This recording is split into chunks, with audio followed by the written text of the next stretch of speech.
नमस्कार। दक्षिण एसियाको राजनीतिमा अहिले एउटा बयानले ठूलो बहस सिर्जना गरेको छ।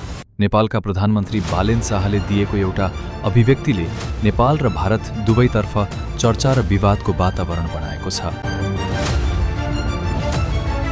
प्रधानमन्त्री बालेन शाहका अनुसार भारतले मात्र नेपाली भूमि कब्जा गरेको होइन, नेपालले पनि केही भारतीय क्षेत्र आफ्नो नियन्त्रणमा राखेको हुन सक्छ। उहाँले यो विषयलाई भावनात्मक बहस भन्दा पनि तथ्य र प्रमाणका आधारमा संयुक्त रूपमा अनुसन्धान गर्नुपर्ने बताएका छन्।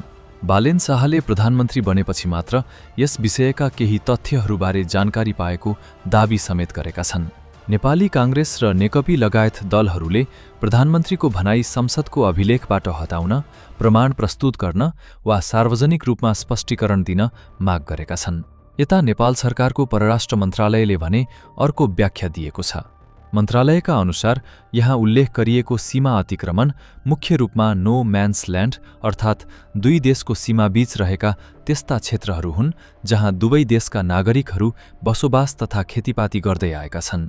अब प्रश्न उठ्छ, के यो विषय केवल राजनीतिक विवाद हो वा साँच्चै नेपाल भारत सीमाका पुराना विवादहरू फेरि अन्तर्राष्ट्रिय बहसको केन्द्र बन्न थालेका हुन्?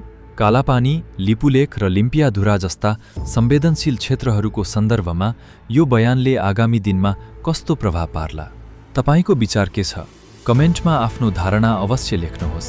यस्तै रोचक, तथ्यपरक र ज्ञानवर्धक भिडियोहरूका लागि हाम्रो च्यानललाई लाइक, शेयर, फलो र सब्स्क्राइब गर्न नबिर्सनुहोस्। धन्यवाद।